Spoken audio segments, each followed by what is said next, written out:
जब आए हम जगत में जग हंसा हम रोए, ऐसी करनी कर चलो हम हंसे जग रोए, हम हंसे जग रोए।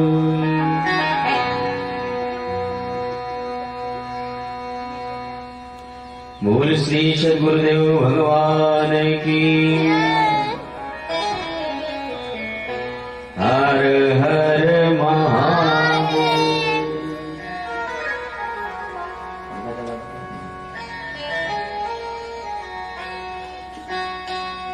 परम परात्पर अखिलेश्वर अकारण करुणा वरुणालय,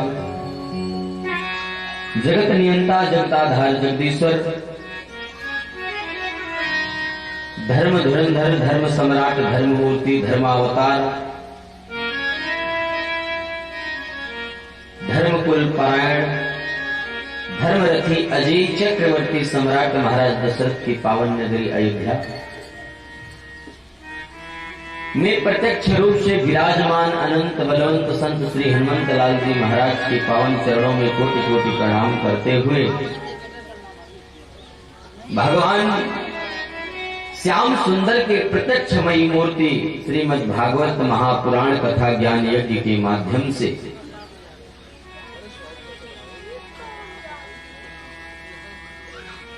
श्री मायापति द्वारा रचित इस मायापुरी नामक पुष्प वाटिका से सुशोभित एक सुंदर पुष्प को लेकर आज पुनः सप्ताह कथा ज्ञान यज्ञ के पंचम दिवस पंचम पुष्प को भगवान श्री हरि के चरणों में समर्पित करने के लिए हम आप सब उपस्थित हुए हैं।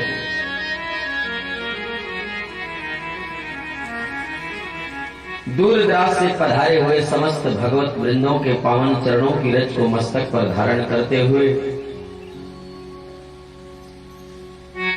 नन्हे मुन्ने बाल गोपालों को भगवत कृपा सदैव प्राप्त होती रहे, ऐसी श्री हरि के चरणों में निरंतर कामना करते हुए हम आप सब एक मिनट अपने मन को पवित्र करने के लिए, इस शरीर की शुद्धि के लिए, मन को निर्मल करने के लिए एक मिनट हरिनाम संकीर्तन का आश्रय लेते हैं। तत्पश्चात भगवान की कथा में हम सब प्रवेश करेंगे। प्रथम और आखिरी निवेदन बस यही कि कथा में हल्ला ना हो, कोई भी कहीं से आवाज ना करे। जिसको बात करना हो यहाँ से उठ के थोड़ी दूर चला जाए, आराम से बात करके चला। मैं पहले भी निवेदन कर चुका हूँ, यह कथा उसी के लिए कथा है जिसको लगे कि ये कथा है, अन्यथा यही कथा व्यथा बन जाती है।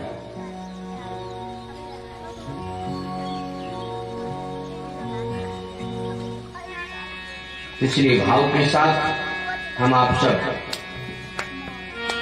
2 मिनट हरिनाम संकीर्तन प्रभु के पावन चरणों में अपने मन के कनेक्शन को जोड़ते हैं। हरि हरि राम राम राम हरि राम राम राम हरि राम राम राम हरि राम राम राम हरि राम राम राम हरि राम राम राम हरि राम राम राम हरि राम हरे राम हरि राम राम राम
हरे राम राम राम हरे राम राम राम।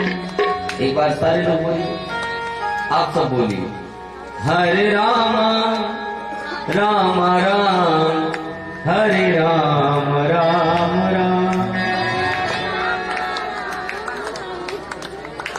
बहुत सुंदर। हाँ, ऐसे बोलिए, हरे राम राम राम हरे राम राम राम।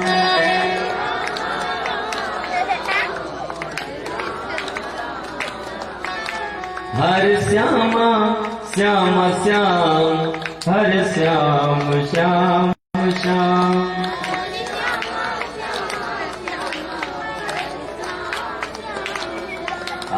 आनंद आया ना? आया?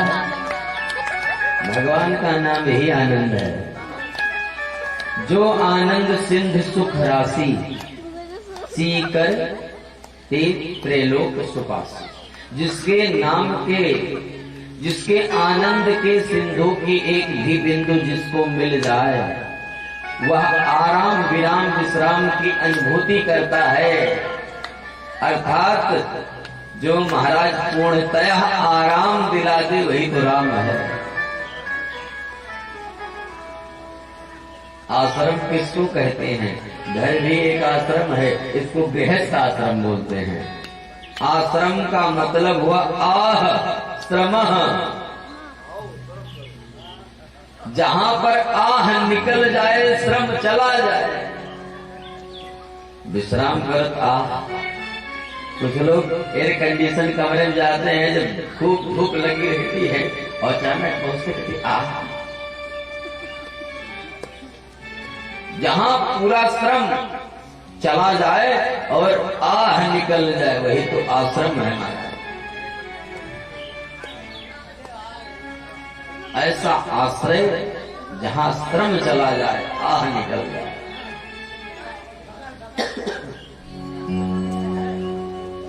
तो भगवान का नाम ही आनंद है।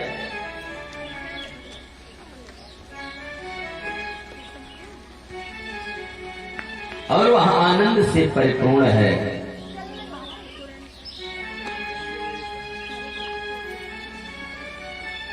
इसलिए भगवान भोलेनाथ ने माता पार्वती से कहा, देवी प्रभु का नाम तो निस्वासर जो है भजना चाहिए, और मैं इसीलिए हमेशा भजन में रहता हूं।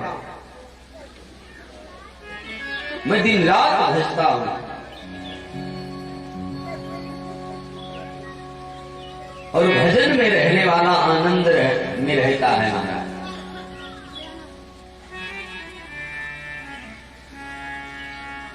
दो कार्य ऐसे कार्य हैं। विवाह, विवाह कर लेने के बाद पता चलता है कि ये नहीं करने लायक है। एक बार प्रेम से हाथ उठाओ जो लोग कितना सोचते हैं तो भैया पछता रहे होगा। तो विवाह जो कर लेने के बाद पता चलता है कि ये करने लायक नहीं था, और भगवत भजन शुरू कर देने के बाद पता चलता है इसको पहले कर लेना चाहिए। हाँ, दोनों विपरीत हैं। और ध्यान देना, इस जगत को आपके शरीर की आवश्यकता है। आपका स्वास्थ्य ठीक ना हो, कहीं ड्यूटी करते हो, वहां आप जाओ तो कभी कभी लोग क्या कहते हैं, तबीयत तो ठीक नहीं लेकिन वहां चले जाएंगे तो कम से कम एब्सेंट नहीं होगी, पेमेंट तो मिल ही जाएगा। कुछ करना नहीं है, बैठे रहेंगे, बैठे यहीं भी रहेंगे, बैठे वहां भी रहेंगे, नहीं जाएंगे तो गैर हाजिर हो जाएंगे। लेकिन यदि चले जाएंगे तो महाराज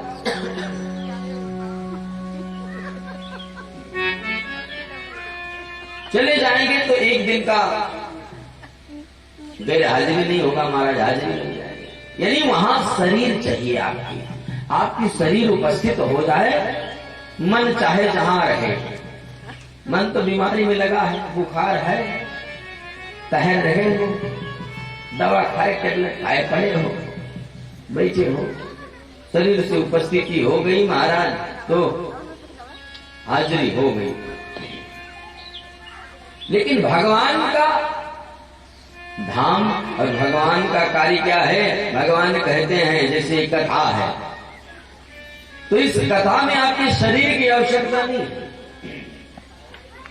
यदि आपका मन यहां नहीं है तो आपके शरीर के रहने से कोई मतलब नहीं है।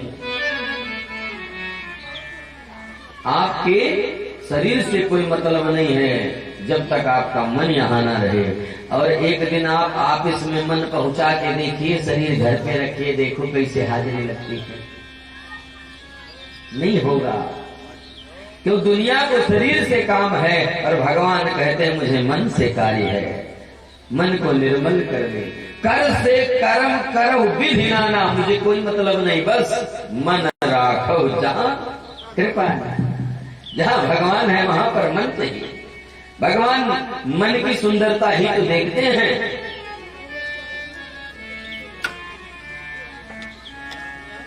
एक सत्यवती, एक सती स्त्री के पास, एक पतिव्रता स्त्री के 6 लक्षण होते हैं। शायद आपने कथा में सुना हो आचार्य जी के मुख से।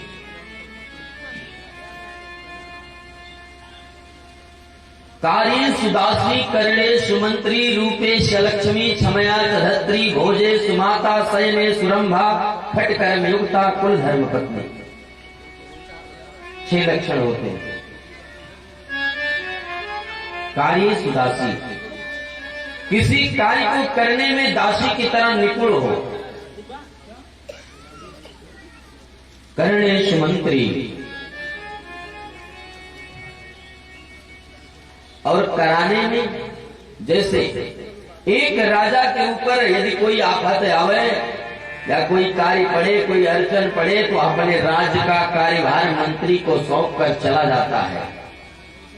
करणेश मंत्री, तो उस समय उस राज्य का उत्तरदायित्व मंत्री के हाथों में होता है। तो ठीक वैसे जिस समय पति घर पर ना रहे तो पति के ना रहने पर पत्नी का पूरा दायित्व होता है मंत्री की तरह उस राज्य का देखभाल। दूसरा लक्ष्य। और तीसरा रूपी सलक्ष्मी। भगवान कहते हैं जो ऐसा करता है, जो स्त्री ऐसा करती है, वह रूपवती हो या ना हो, फिर भी वह साक्षात लक्ष्मी के समान है, इसीलिए उसे गृह लक्ष्मी कहा जाता है, घर की लक्ष्मी।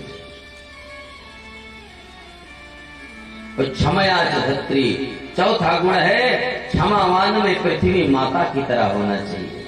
अपने कलेजे को इतना पक्का करो कि अगर पड़ोस में एक बार कुछ हो जाए तो पति देवता अगर नौकरी से आए रहे ड्यूटी करके तो तुरंत मत परोसो, पहले जल लो, मन शीतल हो। कुछ लोग तो वही टेंशन है परोस देते हैं और उसी को खाए के महाराज वे और टेंशन में हो जाते हैं और उसी टेंशन में सीताराम हो जाते हैं, बड़की हवेली पहुंच जाते हैं। तो पहले आओ, हर बात प्रकट करने का एक उचित समय होता है, कब क्या क्या कहा जाए। पता लगा बाहर से आ रहा है व्यक्ति, वहां पहले से ही किसी कार्य में डिस्टर्ब, और घर पहुंचते ही आपने ऊपर से और आफत डाल दी, तो हो सकता है कि मन बिगड़ जाए और कुछ ऐसा कार्य हो जाए जो अप्रिय हो। तो कार्य सुदासी करणेश मंत्री रूपेश लक्ष्मी क्षमया धत्री, क्षमावान में धरती माता की तरह होना चाहिए। कुछ सुनो, बर्दाश्त करो।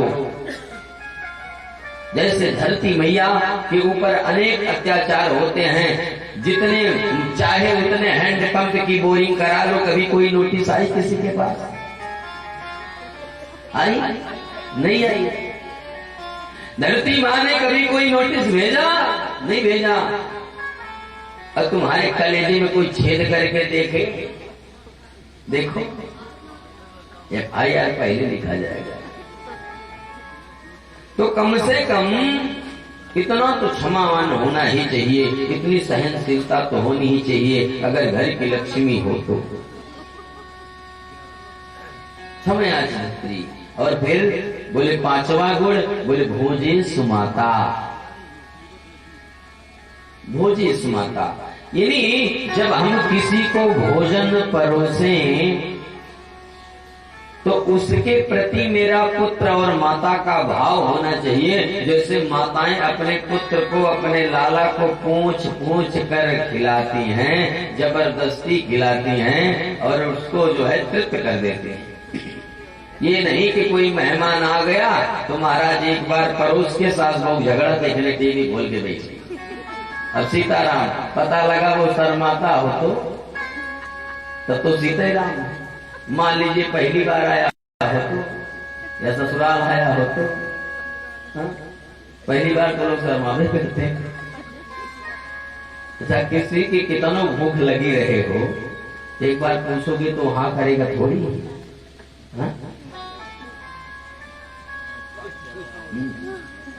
तो इसलिए एक पुत्र की तरह भाव होना चाहिए। घर का कोई भी सदस्य हो, ऐसा नहीं कि अपने पति से ही प्रेम हो, उनको ही बढ़िया थाली सजा के दो, बाकी सबके साथ लठमार होली खेलो। ऐसा नहीं होना चाहिए। ऐसा होने से घर बर्बाद हो जाता है। फिर शयने सुरंभा खट कर्म युक्ता कुल धर्म पत्नी। 6वां गुण है अपने मन को भी शांत करो और पति के मन को भी शांत करो। और प्यार से आप जब शयन करें तब अपने दिल की व्यथा या कोई दिक्कत हो, कोई परेशानी हो तो उस समय सुंदर माहौल देख करके प्रकट करो तो अस्वीकार होगा।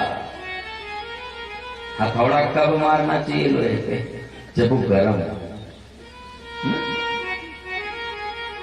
ठंडे पे मारोगे महाराज तो उछल के तुम्हारे ही लग जाएगा।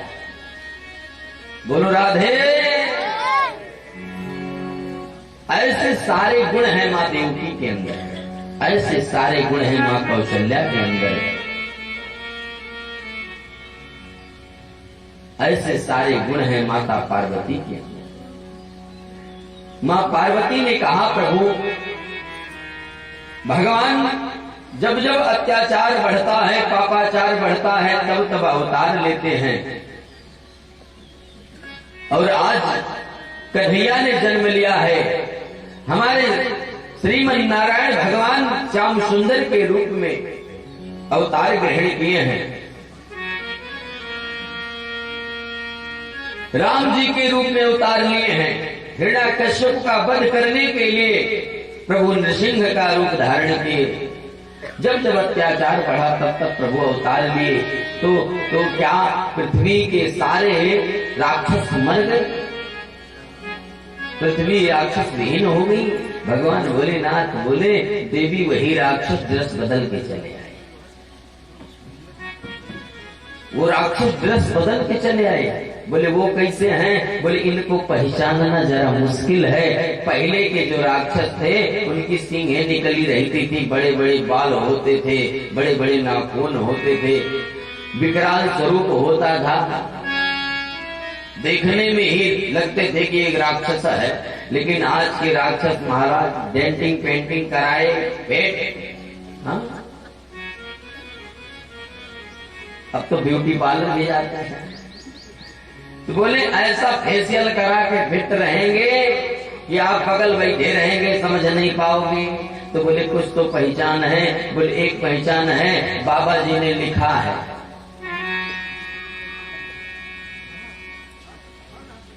ऐसे राक्षसों की पहचान के लिए पहचान बताया। बाबा जी कह रहे हैं, गोस्वामी तुलसीदास जी ने दर्शाया है कि मां नहीं मातु पिता नहीं देवा। पहला गुण, ऐसी प्रवृत्ति के लोग आज के जो राक्षस है अपने माता पिता को मानते नहीं। पहले थोड़ा कम बोलो। माँ नहीं, मातु पिता नहीं देवा। और दूसरा काम, साधुन ते करवा वही सेवा। संतों की सेवा करने की बजाय स्वयं करवाए। माता पिता को ना माने, देवों को ना माने, इष्टों को ना माने, बड़ों को सम्मान न दे, कथा में बैठने से डर लगता हो, ताली बजाने में शर्म लगता हो, मुख से बोलने में बेइज्जती होती हो। जेहि के यहाँ आचरण भवानी, तेहि जानहु निसी चर सम प्राण। वही निशाचर है इस दल में, इसलिए सावधान। वैसे एक बात बताऊं, भोलेनाथ बड़े दानी हैं, बहुत जल्दी प्रसन्न होते हैं। सबसे पहले रामायण की रचना किसने की पता है? भगवान भोलेनाथ ने। शिव पुराण में कथा आती है, भगवान भोलेनाथ ने सबसे पहले रामायण जी को 1 करोड़ मंत्रों में लिखा।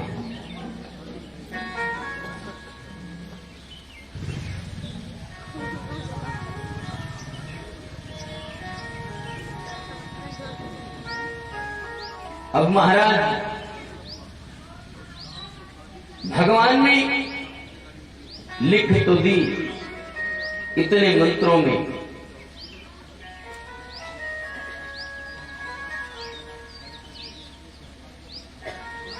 लेकिन 3 विभाग, देव, दानव, भूसुर। देवता, असुर और भूसुर। पृथ्वी के देवता ब्राह्मण, देवता देवलोक के, और असुर यानी निशाचर। तीनों संगठित होकर बाबा के पास पहुंचे। बोले प्रभु जो आपने लिखा है वही चाहिए। बाबा ने कहा किया, दान दे दिया। बोले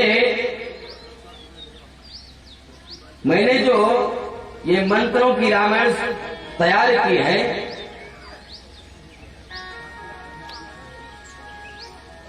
तो इन्होंने जो तैयार की रामायण उस 100 करोड़ में है। 100 करोड़ में 100 करोड़ श्लोक उसमें है। अब विभाग 3 है। बोले क्या किया जाए? बंटवारा भया। तो बाबा ने 33 करोड़ तीनों विभाग में बांट दिया। अब बाबा जी के पास बचा क्या? 1 करोड़। बाबा जी के पास 100 करोड़ मंत्रों में से 1 करोड़ बचा। देवता लोग यानी तीनों विभाग फिर से वापस गया। बहुत ज्यादा समय नहीं बीता, कुछ ही दिन बाद फिर बाबा जी के कैलाश पर भया का हर हर। बोले अब का है भैया? बोले बाबा वो जो 1 करोड़ बचा है वो भी चाहिए। बाबा ने देखा विभाग 3 कैसे दे भाग, तो महाराज ने फिर व्यवस्था बनाई। अब 1 करोड़ में से बाबा ने सबको फिर से बांटा। 33 लाख दे दिया। अब बाबा जी के पास कितना बचा? 1 लाख। तीनों विभाग गया, समय कुछ बीता, फिर मन में संतोष नहीं हुआ। दुनिया तो छीन नहीं चाहती है, जान ले तुम्हारे पास क्या है। फिर तीनों समुदाय पहुंचा, हर हर। बाबा बोले अब का है भैया? बोले जो 1 लाख बचा है वो भी चाहिए। बाबा ने देखा विभाग 3 कैसे करे भाग, फिर घोड़ा लगाया और 33 हजार दे दिया। अब बाबा जी के पास 1000 मंत्र बचे। अच्छा, देवता लोग और दानव और भूसुर ये भी संतोष मार्ग पे बैठने वाले नहीं हैं। बोले जो बचा है वो भी मिल जाए। कुछ ही दिन बीता वीर पहुंचे, हर हर बोले नाथ। बोले अब का है? बोले जो 1000 बचा है वो भी चाहिए। 100 करोड़ से 1000 में आ गए।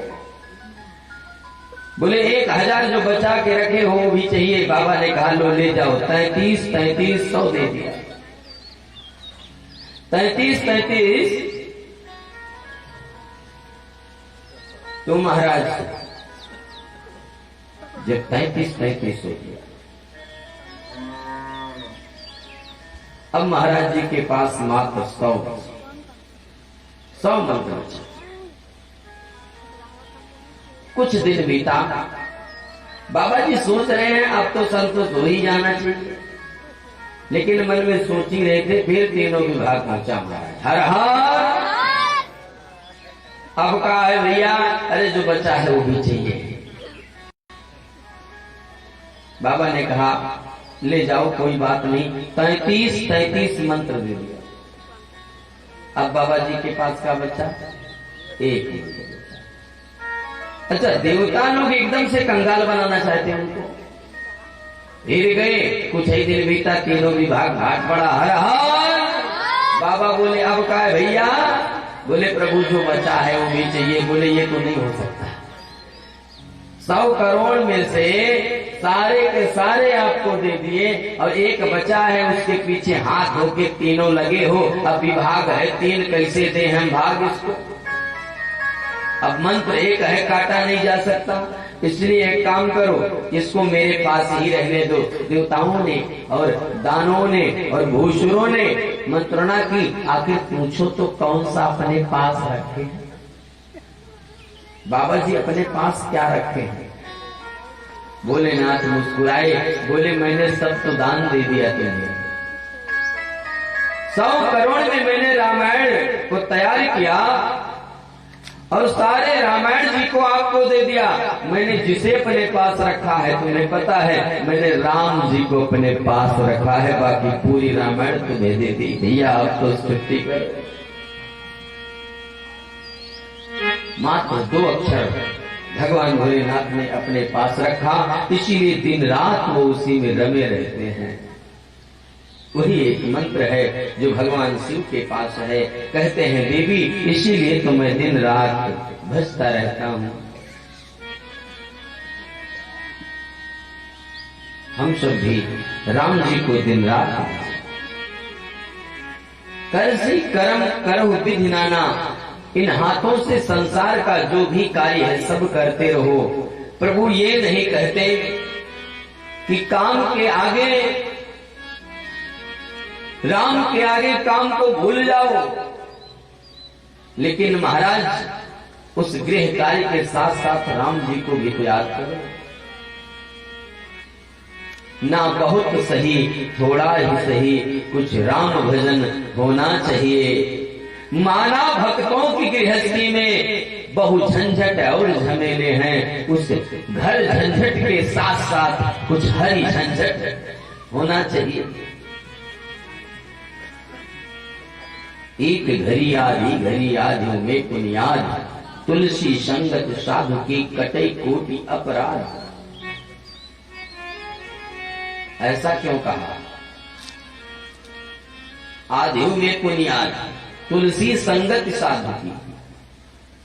अगर संगति साधु की जाए तो कोटि अपराध कट जाते हैं। सत्य है। कैसे करते हैं? आपके संपूर्ण जीवन का सत्संगमयी जीवन। आप जीवन भर अच्छे कर्म करो, सत्कर्म करो, खूब कथाएं सुनो, खूब दान करो, खूब पुण्य करो। आपका संपूर्ण सत्संगमयी जीवन मात्र 1 मिनट के गलत संग से बर्बाद हो सकता है। कैसे बर्बाद होगा? महाराज आप क्या कह रहे हो? बर्बाद होगा। 80 किलो दूध रखा है, 80 लीटर। किस लिए? खीर बनाने के लिए। आप लोग विचार कीजिएगा, 80 लीटर दूध रखा है खीर बनाने के लिए। उसमें 200 ग्राम मिट्टी का तेल मिल गया, दूध बर्बाद हो गया। संपूर्ण सत्संगमय जीवन भर आप सत्य कर्म करो, सही कर्म करो, और गलती से भी यदि ये मिट्टी का तेल 200 ग्राम वाला दुर्गुण मिल गया महाराज, तो सब बर्बाद। या तो फेंक दिया जाएगा, किसी के काम का तो रहेगा नहीं कि खीर बना के पी लो। हो सकता है कुछ लोग छान के लटक जाए। हाँ? इसीलिए पग पग पर सावधान। बोलिए राधे।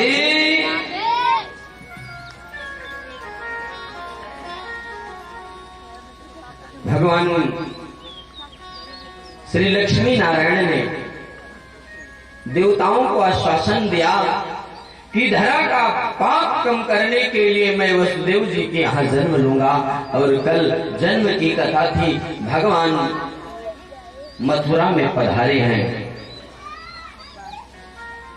अष्टम गर्भ के रूप में देव की मां के अंक से भगवान ने जन्म लिया है।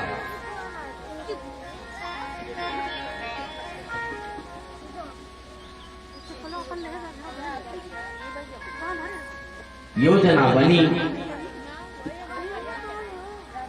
भगवान के द्वारा बताए गए मार्ग पर वसुदेव जी चले।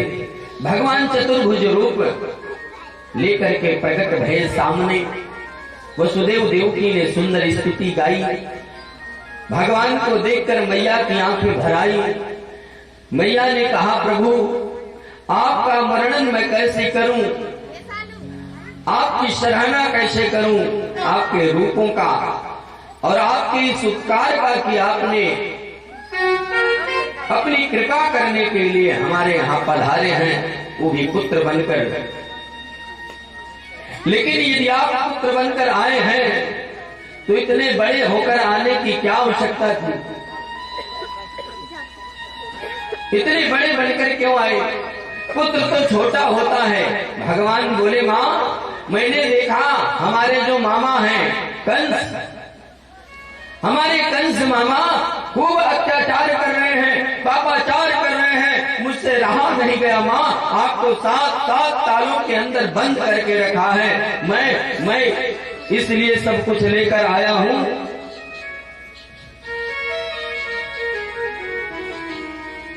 मैं इसलिए यह सब लेकर के आया हूं ताकि जाते ही काम तमाम कर दो।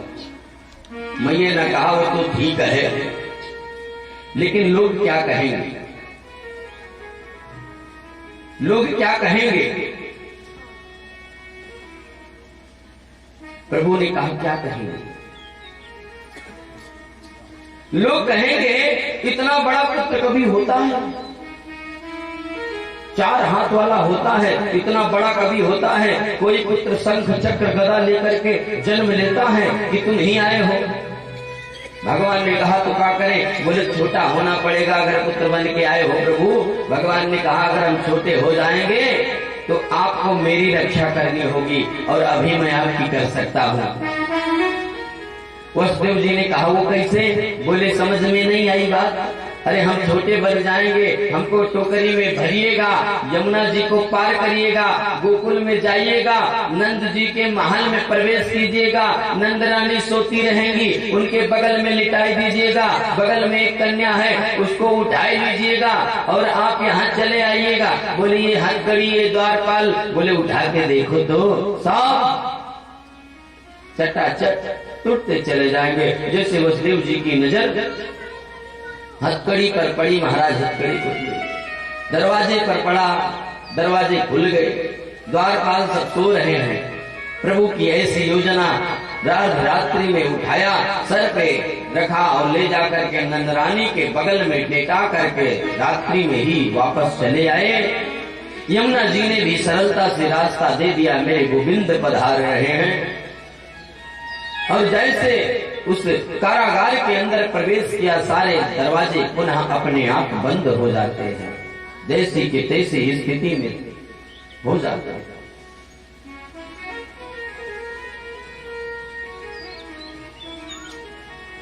प्रभु इस प्रकार से लीला करते हैं।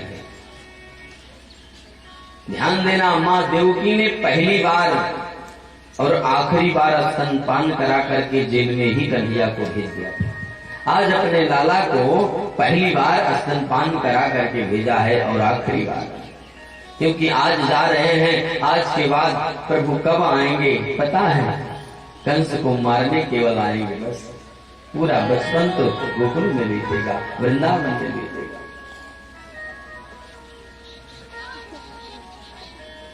समय गुजरा है, इधर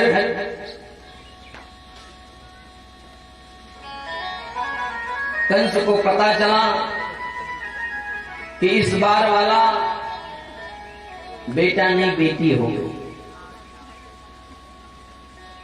खूब हंसा, अरे बेटी आ गई, विधाता ने अपना नियम ही बदल दिया।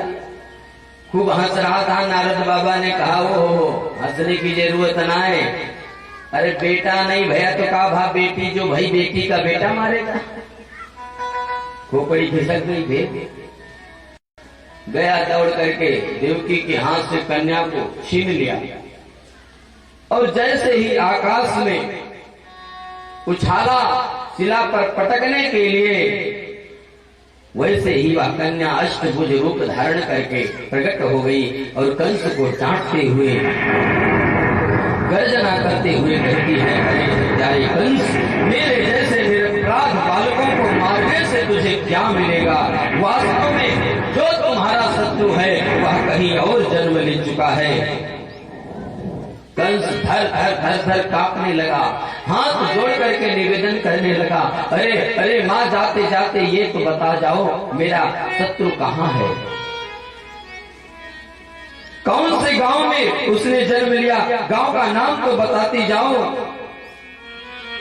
अष्टभुजी माँ ने कहा, ये आज्ञा नहीं है कि पता बता के जाओ, लेकिन ले लिया है, ध्यान देना, जन्म ले चुका है। और हाँ, 84 कोस के ब्रजमंडल में कहीं कंस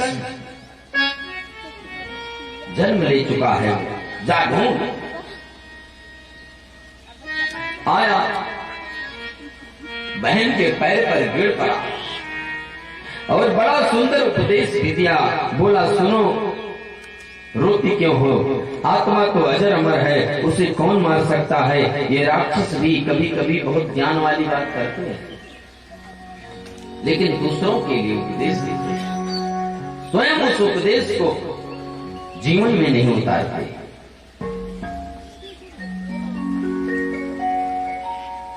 ये सब मथुरा वाली बात है। अब आपको मेरे साथ गोकुल चलना है, वो भी नंद जी के घर पर। गोकुल में परिस्थिति थोड़ी बदली। बोलो राधे।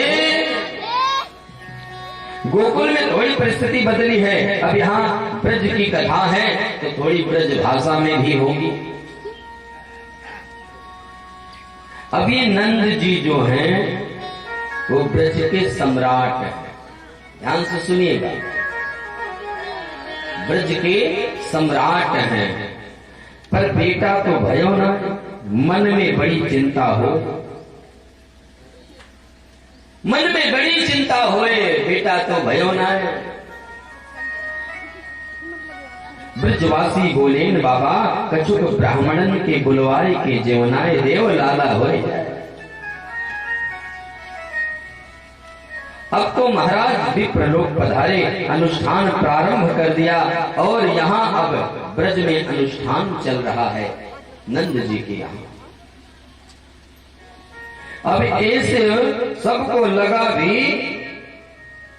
लग भी रहे हो कि नंद बाबा घर बेटा है गयो, ऐसा आभास हो रहा है कि मानो नंद के घर लाला जायो, ऐसा आभास हो रहा है। और ध्यान देना, नंद रानी की दो बहनें भी हैं,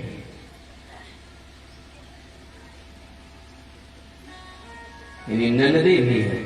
नंद बाबा की दो बहनें हैं, एक का नाम नंदा, एक का नाम सुनंदा। नंदा और सुनंदा ये दो बहनें हैं नंद बाबा की। एक को नाम नंदा, दूसरों को नाम सुनंदा। जब नंदा सुनंदा को पता चले हो तो 15 दिन पहले से ही डेरा डालकर बैठी हैं। हाँ, क्यों? क्योंकि ये जो ननद होती है ना, ऐसा मौका ढूंढती रहती है,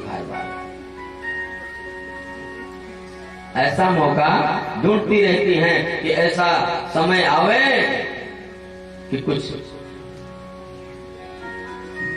व्यवस्था बने। लेकिन वो तो तभी मिलेगा जब वो होएगा। इसलिए दिन रात मनाए भी नहीं है, हे प्रभु ला रहे हो, वही होगा तभी मिलेगा। तो महाराज नंदा सुनंदा को बड़ी खुशी भयो। सुनंदा बोली चलकर तो देखूं भाभी रोज बड़ी जल्दी उठ जाएं, आज क्यों ना जगी। सुनंदा जी ने जाए करके देखो तो नंद रानी के बगल में एक लाला सोया है। बेचारी सुनंदा ने नेक चदरिया हटाई। लाला सोए हुए चदरिया से ढका हुआ है। धीरे से चदरिया खींचना प्रारंभ किया। क्यों? राम राम राम राम राम राम राम राम कर रही, वही होए वही होए। अब लाला है कि लाली है यो देखने में तो जाप तो चालू है महाराज। नेक चदरिया हटाई और लाला के मुखड़ा देखो। मुखड़ा तो देख लियो, फिर ढक दियो। मुखड़ा देख के ढक दियो। ही भगवान कहूं लाली न होए। बोली हो गई सो और कोई तकलीफ तो ना है, बस वो कम मिलेगा। अगर लाली हो गई तो वो कम मिलेगा, नेक, बस और कोई तकलीफ ना है।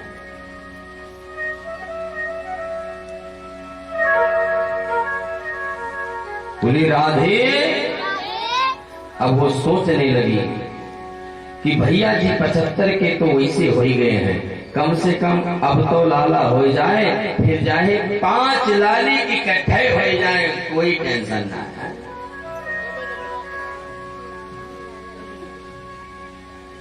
फिर चाहे 5 लाली हो जाए, चिंता कौनो बात नहीं की नाए। मन विचार कियो, हरि शरणम में जाप कियो और चदरिया हटायो। आंख बंद कियो, चदरिया हटायो, हरि शरणन, हरि के नाम का जाप कियो। तो महाराज चदरिया हटायो और फिर धीरे धीरे आंखन को खोल करके देखो तो का देखो, अतसी पुष्प शंका, बहुत ही सुंदर लाला। अतसी पुष्प शंका, बोल नंद के लाला की। बड़ी मन में खुशी भई है गयो और लाला है गयो, लाला है गयो। समाचार सबसे पहले भैया नंद जी को सुनाऊंगी, बहुत प्रसन्नता होगी। बेचारी दौड़ी दौड़ी गई। गौशाला पे नंद बाबा बैठे हैं। सवेरे 5 बज रही हैं। नंद बाबा तो माला जप रहे हैं। ब्राह्मणन ने बताए रखी है, भैया जाओ ओम नमो भगवते वासुदेवाय मंत्र का जप करो। बाबा मंत्र भूल गए और जप रहे हैं, अभय तो भयम ना आगे कुछ बताओ ना, अभय तो भयम ना आगे कुछ बताओ ना। मंत्र भूल गए। हाँ, मंत्र में ये चल रहा। इतने पे ये पहुंची सुनंदा। सुनंदा पहुंची। सुनंदा ने जाकर बधाई दी, भाई जी बधाई हो, लाली का बात की बधाई। अब सुनंदा बतावे लग गई, बताते बताते रोवे लग गई, बतावे लग गई और बताते बताते रोवे लग गई। और क्या है कि कभी कभी खुशी में आंसू आ जाते हैं, कभी कभी खुशी में भी आंसू आ जाते हैं। बतावे लगी और बताते बताते आंखों में आंसू आ गए, रोवे लगी।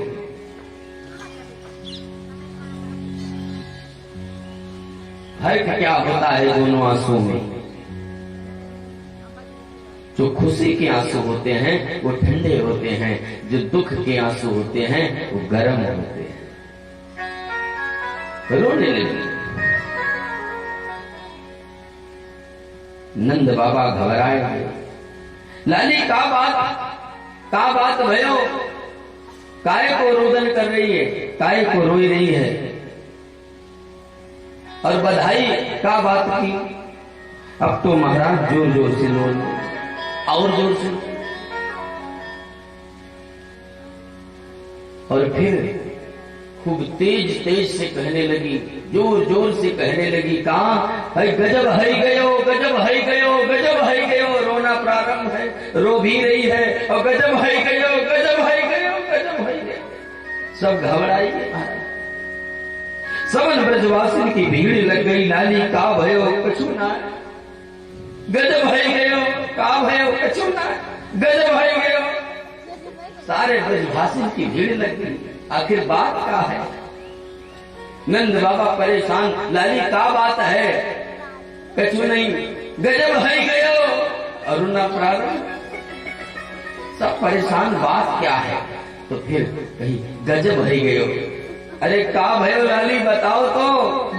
जसोदा भाभी को लाला भयो है, तब बताया।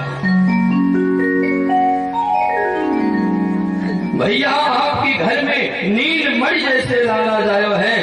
अब तो नंद बाबा ने सुनी लाला जायो है, सो गजब है गयो। परिचित बोले का महाराज, बोले स्वामी सुखदेव जी कहते हैं 75 वर्ष के नंद बाबा आज 16 वर्ष के है गए हो।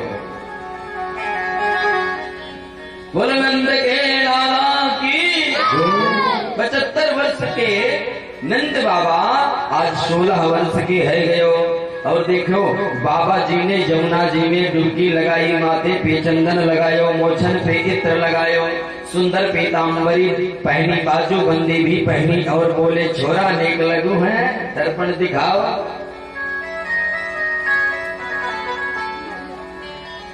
और बताओ, बोले हो कैसे लग रहे हो।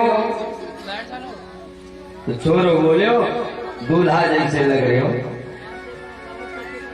एकदम बाबा आज आप दूल्हे लग रहे हो। नंद जी सांडिल्य मुनि के पास पधारे, गुरु जी लाला भयो है, बड़े आनंद की बात है। ब्राह्मण को लेकर के नंद जी गए हैं, और नंद स्वात्मा जह उत्पन्न, नंद स्वात्म जह उत्पन्न, जाता हलादो महामन, आहूय विप्रान वेद ज्ञान, अस्नात सुचिरलंकृत। नंद जी के आत्म जो हुआ है, नंद जी आज महामन हो गए हैं। ब्राह्मण बुलाए, और ब्राह्मण लोग जब आए तो चित्वा स्वस्थयनम जात कर्मा त्वमज्जस्य वै। ब्राह्मण लोग स्वस्थ वाचन करने लगे। हरि ओम स्वस्ति न इंद्रो बृहस्रवाः, स्वस्ति नः पूषा विश्ववेदाः, स्वस्ति नस्तारक्षो अरिष्टनेमि, स्वस्ति नो बृहस्पतिर्दधातु। ब्राह्मणों ने स्वस्ति वाचन का पाठ किया। स्वस्थ वाचन जात कर्म संस्कार करवाया, साथ ही देवता और पितरों की पूजा की। अब गोपिकाओं ने सुनी कि नंद रानी के लाला भैव है, 16 श्रृंगार कियो, ऐसा भागवत जी में लिखा है। गोप्यः सुवृष्ट मणि कुंडल निष्कंठया। महाराज भगवान सुखदेव जी सुंदर अद्भुत वर्णन करते हैं गोपिकाओं के श्रृंगार। गोपिकाओं ने 16 श्रृंगार किए, कुंडल पहने, नथनिया पहने, हार पहने, करधनी पहने, बाजूबंद अंगूठिया, और बिल्कुल सज धज करके आई।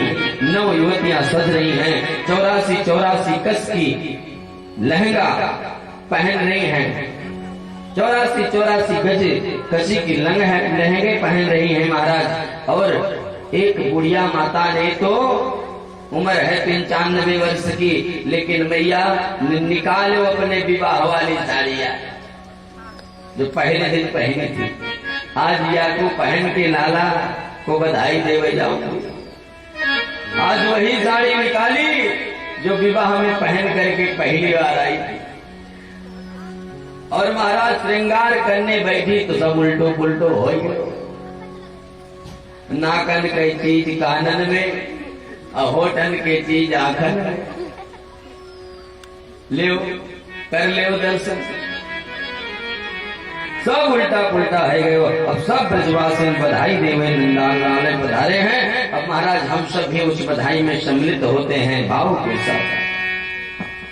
हरि ब्रज में है रही जय जयकार, नंद घर लाई जय जयकार, नंद घर लाला जायो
समाचार।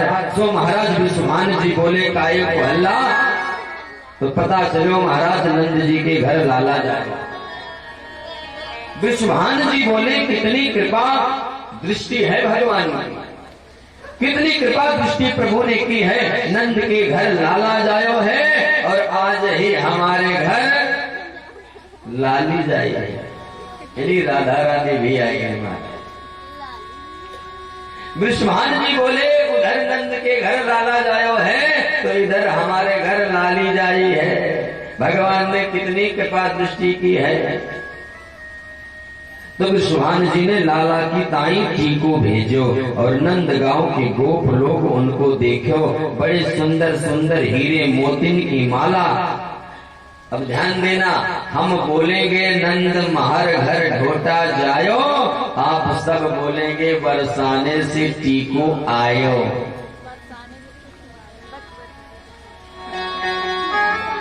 हरि नंद महर घर ढोटा जायो, बरसाने से टीको आयो। नंद महर घर ढोटा जायो, बरसाने से टीको आयो। नंद महर घर ढोटा जायो, बरसाने से टीको आयो।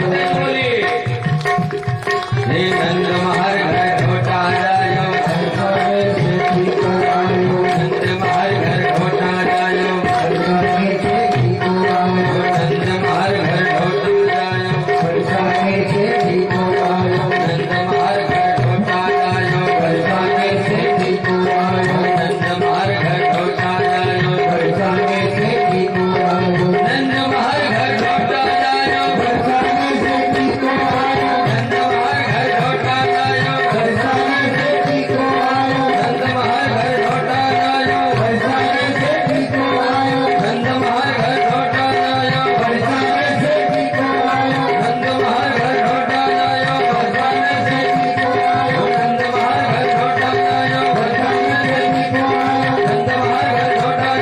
बरसाने से टीको आयो। नंद महर घर ढोटा जायो, बरसाने से टीको आयो। नंद महर घर ढोटा जायो, बरसाने से टीको आयो। नंद महर घर ढोटा जायो, बरसाने से टीको आयो। अब ये तो महाराज उत्सव चल रहा है। अब कहा भैया एक ब्रजवासी ने क्या किया मालूम है, एक पारात लिया, एक पारात लियो और उसमें 500 ग्राम के माखन के गोले बना बना के सजाई लियो और सब लोग गाय रहे हैं बरसाने से टीकू आयो, नंद महर घर ढोटा जायो। अब वो ब्रजवासी ने कहा कि 500 ग्राम के माखन के गोले पारात में सजाए लियो।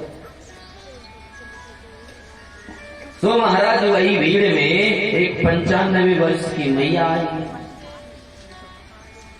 उनको अभय अभय पता चलो,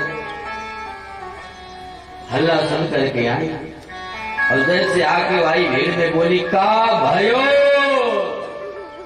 अब वो ब्रजवासी वही माखन के गोले सबके मुख पे मारे और वो भी मारा और मैया के मुख में जाएगा गपा।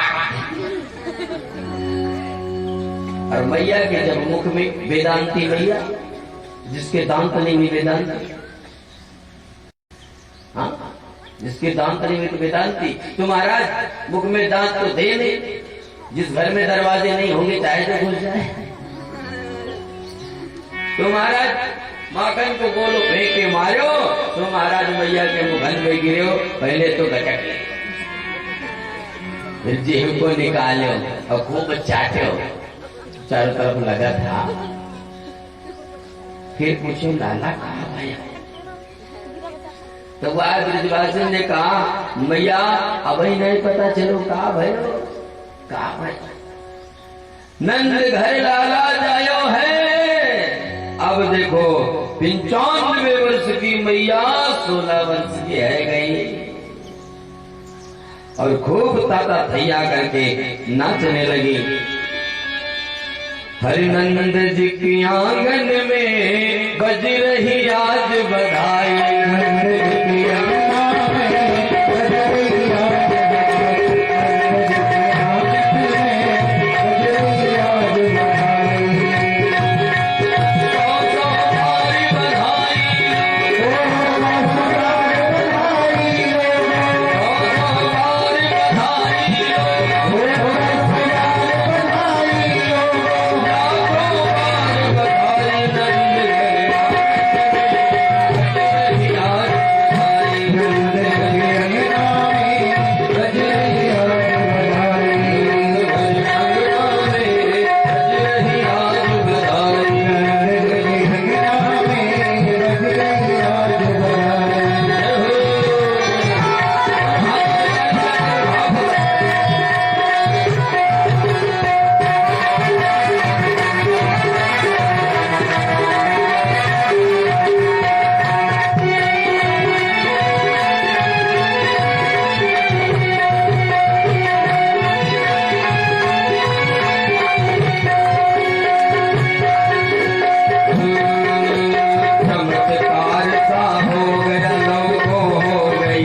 इसलिए भाव के